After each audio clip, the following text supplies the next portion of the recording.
Hello प्यारे बच्चों, मैं मधुमाला आप सभी का स्वागत करती हूँ हमारी आज की इस हिंदी कक्षा में।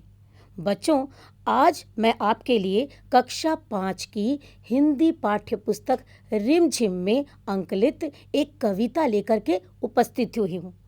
इस कविता का शीर्षक है छोटी सी हमारी नदी और इसके कवि हैं श्री रविंद्रनाथ ठाकुर जी। कविता शुरू करने से पूर्व आपको बता दूं कि हम इस कविता को पढ़ते समय इसके अंतर्गत आए शब्दों के अर्थ जानेंगे, पंक्तियों को समझेंगे एवं अंत में आए प्रश्नों के उत्तर पर भी चर्चा करेंगे। इस कविता के रचयिता जिस प्रकार से मैंने अभी आपको बताया कि रविंद्रनाथ ठाकुर जी हैं, तो आइए एक नज़र डालते हैं उनके जीवन परिचय पर। बच्चों, कवि रविंद्रनाथ ठाकुर जी का जन्म 7 मई 1861 को हुआ था और उनका जन्म स्थान था कोलकाता के जोड़ा सांको ठाकुर बाड़ी में। उन्होंने अपने जीवन काल में कई उपन्यास लिखे, जिसमें मुख्य उपन्यास हैं नौका टूबी, गौरा, चतुरंगा इत्यादि। आइए उनकी रचनाओं के बारे में जानकारी हासिल करें।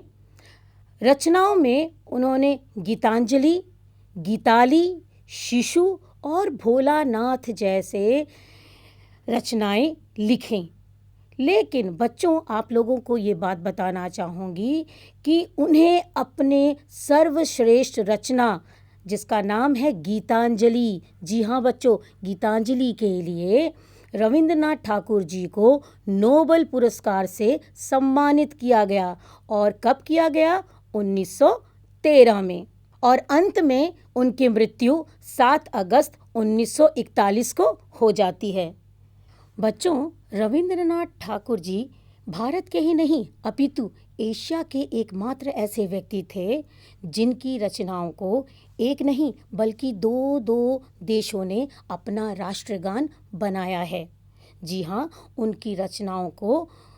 उनकी रचनाएं भारत और बांग्लादेश में राष्ट्रगान के रूप में गाई जाती हैं।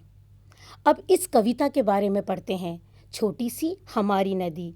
इस कविता के रचयिता श्री रविंद्रनाथ ठाकुर ने इस कविता में हमें बताने की कोशिश की है कि जिस प्रकार से एक नदी निरंतर बहती रहती है बिना किसी भेदभाव के, उसी प्रकार से हमें अर्थात मनुष्यों को भी बिना भेदभाव से परोपकारी बनना चाहिए, लोगों की सहायता करनी चाहिए।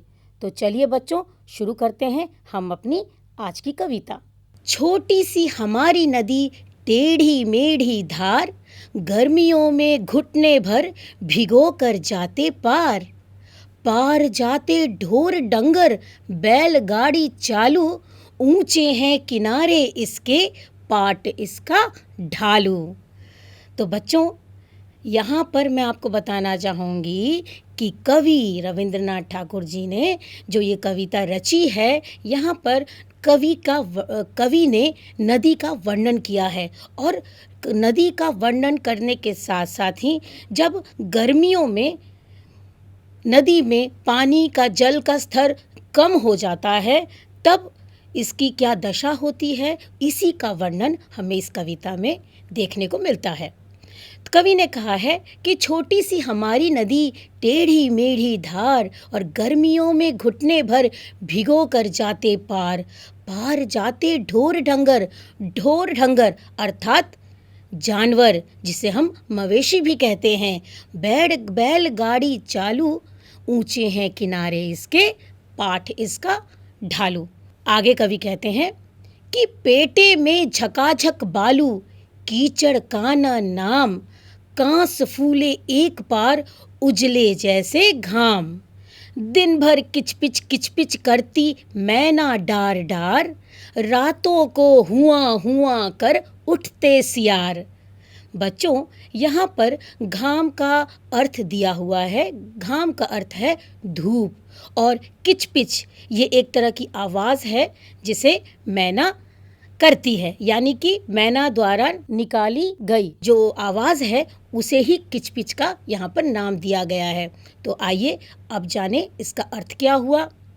कवि कहते हैं कि हमारी नदी छोटी सी है और इसकी धार कैसी है, टेढ़ी मेढ़ी। गर्मी के दिनों में इसमें घुटने भर तक पानी होता है, अतः इसे पार करना बड़ा आसान होता है, चाहे वह आदमी हो या जानवर या फिर बैलगाड़ी। इस नदी के किनारे ऊंचे हैं और इसके पाट ढालू हैं, किंतु इसकी तली में बालू कीचड़ का नामो निशान नहीं है। कांस के फूल खिलने पर धूप जैसे सफ़ेद दिखाई देते हैं। इसकी डालियों पर मैना दिन भर किचपिच किचपिच करती रहती है और रात के समय सियार हुआ हुआ करते हैं। तो बच्चों, आपने देखा किस प्रकार से रविंद्रनाथ ठाकुर जी ने छोटी सी नदी का वर्णन करते हुए कहा है कि गर्मियों में जब पानी कम हो जाता है, यानी पानी का स्तर जब काफ़ी निम्न हो जाता है, नीचे आ जाता है, तब उस नदी को कोई भी, वह व्यक्ति हो, कोई बैलगाड़ी हो या फिर मवेशी अर्थात जानवर हो, आसानी से पार कर लेते हैं। और उन्होंने आगे इसका वर्णन करते हुए ये बताया है कि इस नदी के जो किनारे हैं, दोनों तरफ के किनारे दाएं और बाएं कैसे हैं, वे ऊंचे हैं और इसका जो पाट है वह कैसा है, वो ढलान है, वहाँ पर ढलान दिखाई देता है।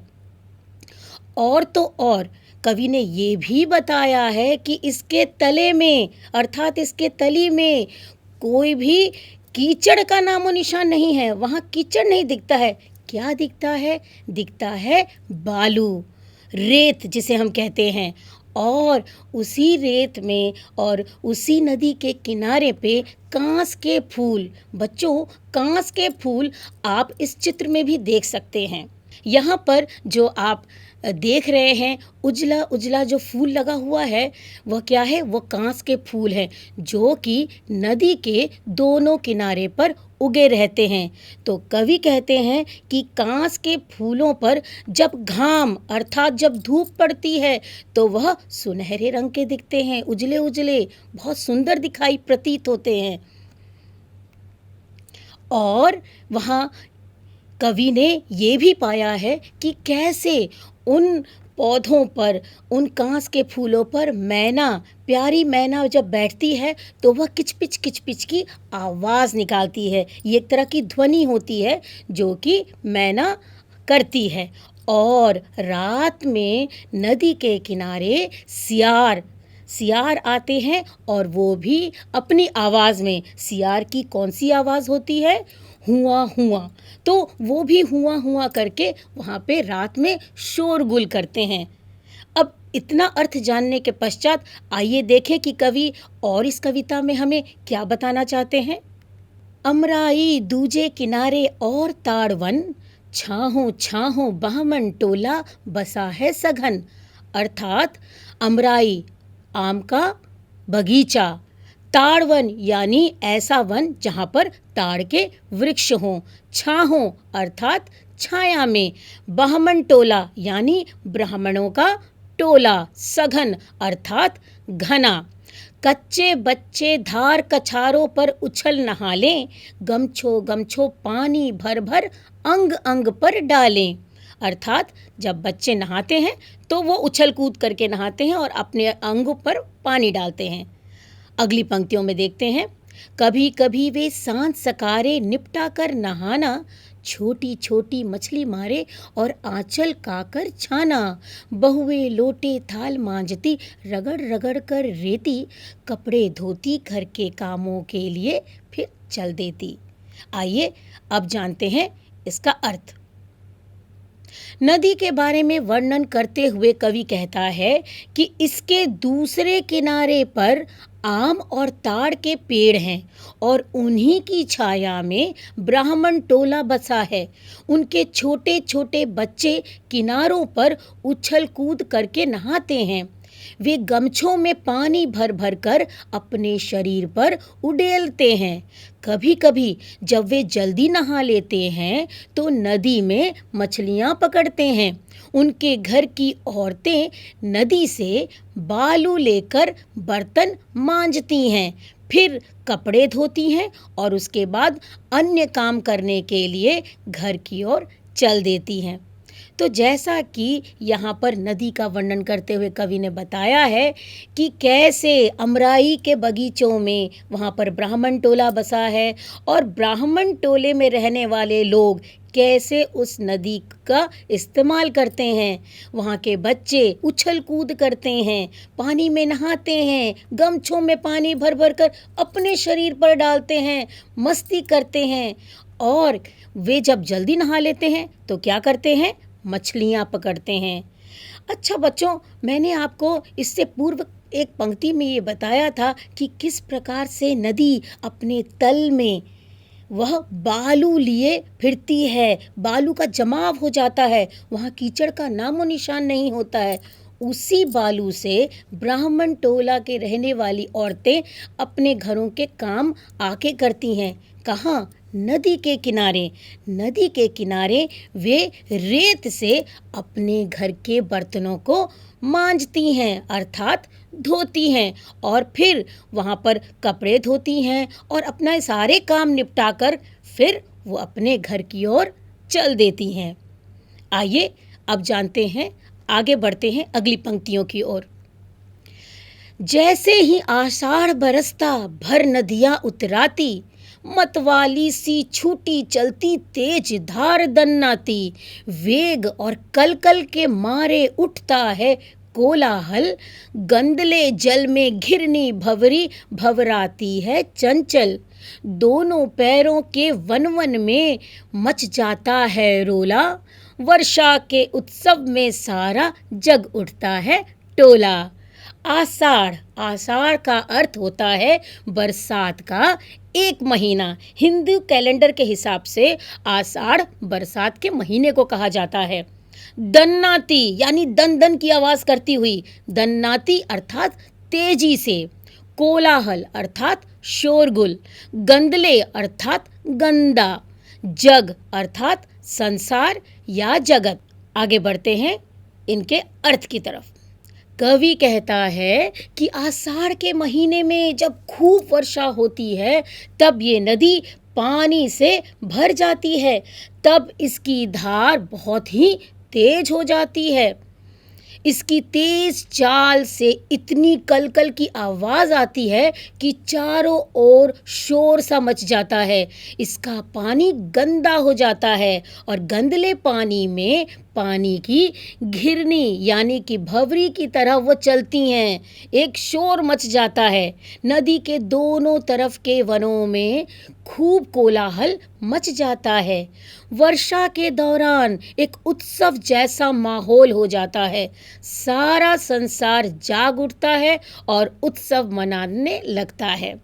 बच्चों, अब ये इस वर्षा ऋतु का वर्णन आप स्वयं इसका अनुभव करते होंगे कि जब वर्षा ऋतु आती है तो किस प्रकार से नदियों का जल स्तर स्वयं ऊपर हो जाता है, यानी कि पानी का स्तर ऊपर आ जाता है, बढ़ जाता है। और फिर क्योंकि पानी अपने साथ कई गंदी धूल मिट्टी सारी चीज़ों को अपने अंदर समाये रहती है और फिर वो क्या करती है, वह एक घिरनी का निर्माण करती है।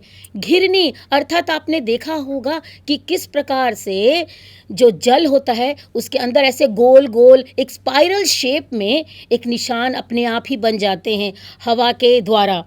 इस चित्र में आप देख पाएंगे कि किस प्रकार से वर्षा ऋतु के समय नदी के जल में ये देखिए गोल गोल अपने आप ही घिरनियाँ बन जाती हैं और ये घिरनियाँ गंदे पानी के कारण भी बन जाती हैं। और जब एक बार, क्योंकि ये बहता जल है, तो जब ये एक बार गंदा जल साफ हो जाता है यानी बह के चला जाता है तो उसके बाद पानी स्वयं ही निर्मल हो जाता है। इसी के बारे में कवि ने ये कहा है कि किस प्रकार से जब आषाढ़ का महीना आता है तो शोरगुल मच जाता है, ऐसा लगता है कि प्रकृति स्वयं एक उत्सव मना रही है।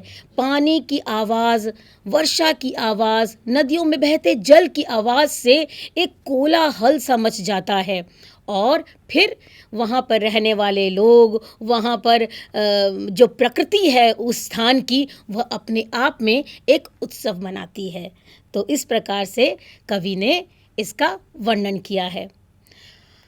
अब आइए अब जानते हैं कि इस पाठ में जितने भी हमारे संज्ञा शब्द की उपस्थिति है उसके बारे में जानें। यानी पाठ में प्रयोग हुए जितने भी संज्ञा शब्द हैं उसके बारे में हम जान लें। पहला शब्द है नदी, बैलगाड़ी, फूल, मैना, यार, बच्चे, मछली, कपड़े और घर, ये सारे संज्ञा शब्द हैं। अब देखते हैं इस कविता में जितने भी तुकांत शब्दों का प्रयोग हुआ है उसके बारे में। यहाँ पर कई तुकांत शब्दों का प्रयोग किया गया है इस कविता में, जैसे कि चालू, ढालू, नहाना, छाना, धार, पार, रेती, देती, नाम, धाम, उतराती, दन्नाती, डार, सियार, कच्चे, बच्चे, वन, सघन, रोला, टोला, नहाले, ढाले। तो आपने देखा ये सारे तुकांत शब्द हैं जो कि इस कविता में प्रयोग किए गए हैं। अब आगे बढ़ते हैं हम रिक्त स्थान की तरफ। यानी कि इस कविता में कुछ वाक्यों को निकाला गया है जिसे हम रिक्त स्थान को भर के उसकी पूर्ति करेंगे। चलिए, पहला रिक्त स्थान है कि गर्मियों में नदी की धार हो जाती है। कैसी हो जाती है? वह टेढ़ी मेढ़ी हो जाती है। आपने देखा होगा कि कैसे जब नदी कभी भी सीधी नहीं बहती है, वो हमेशा टेढ़ी मेढ़ी बहती है। तो जब टेढ़ी मेढ़ी बहती है तो उसका जो आकार है वह सांप नुमा लगता है, यानी सांप की तरह लगता है। तो इसीलिए यहाँ पर कवि ने कहा है कि गर्मियों में नदी की धार टेढ़ी मेढ़ी हो जाती है। अगला है आम के अमराई एवं ताड़ू वन में डैश टोला बसा है। कौन सा टोला बसा है वहाँ के वन में? बहमन टोला। जी हाँ। अगला है गर्मियों में नदी किनारे डैश का नाम भी नहीं होता। किसका नाम नहीं होता? कीचड़ का नाम नहीं होता, क्योंकि वहाँ पर तो रेत ही रेत उसके तली में पाई जाती है। अगला है डाल डाल पर डैश किचपिच करती रहती है। यहाँ पर किस चिड़िया के बारे में बताया जा रहा है? जी हाँ, यहाँ पर मैना के बारे में बताया जा रहा है, जो कि एक प्रकार की ध्वनि उत्पन्न करती है। अगला है आषाढ़ महीने में नदी में वेग और कलकल के कारण डैश सा हो उठता है। यानी सारा वातावरण क्या हो जाता है? कोलाहल हो जाता है, यानी शोरगुल मच जाता है। तो ये थे हमारे सभी इस पाठ से संबंधित रिक्त स्थान की पूर्ति। अब हम बढ़ते हैं इस कविता में प्रयोग हुए विलोम शब्द। लेकिन विलोम शब्द के पहले हम उसकी परिभाषा तो जान ले। विलोम शब्द किसे कहते हैं? विलोम शब्द कहा जाता है जब किसी शब्द का विपरीत अर्थ देने वाले शब्द को हम विलोम शब्द कहते हैं। अब आइए देखते हैं कि इस कविता में कौन कौन से विलोम शब्दों का प्रयोग किया गया है। ये देखिए, पहला है छोटी बड़ी, गर्मी सर्दी, ऊंचे नीचे, फूल कांटे, रात दिन। जी हाँ, ये 5 विलोम शब्द हैं जो कि कविता के अंदर से कविता में दिए गए हैं। अब आगे बढ़ते हैं हम प्रश्न उत्तर की तरफ। तो पहला प्रश्न इस पाठ से संबंधित है, तुम्हारी परिचित नदी के किनारे क्या क्या होता है? अब बच्चों, आप भी जहाँ पर रहते हैं उसके आसपास कोई ना कोई नदी अवश्य होगी। तो आपको अपने अनुभव से ये बताना है कि आपके अड़ोस पड़ोस में जो नदी है उसके किनारे क्या क्या होता है, यानी कौन कौन से कार्य किए जाते हैं। कई बच्चों के अलग अलग उत्तर होंगे। जैसे हमारी परिचित नदी के किनारे लोग पूजा पाठ करते हैं, कुछ लोग मछलियाँ भी पकड़ते हैं, बच्चे यहाँ नहाते हैं तथा दूसरे लोग अपने अन्य काम करते हैं जैसे कि कपड़े धोना, बर्तन धोना इत्यादि। बढ़ते हैं दूसरे प्रश्न की ओर। दूसरा प्रश्न है, नदी में नहाने के बारे में तुम्हारा क्या अनुभव है। बच्चों, इस प्रश्न में आपके अनुभव के बारे में पूछा गया है। यानी जब आप घर में तो सभी नहाते हैं, लेकिन जब आप नदी में नहाते हैं तो उसकी बात ही अलग होती है। तो यहाँ पर आपको अपना अनुभव लिखना है। आपका उत्तर ये भी हो सकता है कि नदी में नहाने के बाद एक अलग सी ताजगी मिलती है। नदी में नहाकर हमें हर प्रकार की थकान से छुटकारा मिल जाता है और शरीर में चुस्ती और फिर फुर्ती आ जाती है। अगला प्रश्न है, नदी की टेढ़ी मेढ़ी धार किसकी तरह लगती है। जैसा कि मैंने अभी चर्चा के समय ही इस बात का जिक्र किया था कि नदी कभी भी सीधी नहीं बहती है, वह अपनी धार के हिसाब से ही अपनी दिशा तय करती है। यानी आपने देखा होगा कि नदी का जो आकार है वह अलग अलग और टेढ़ा मेढ़ा होता है, तो ये कभी कभी देखने में सांप की तरह भी लगती है।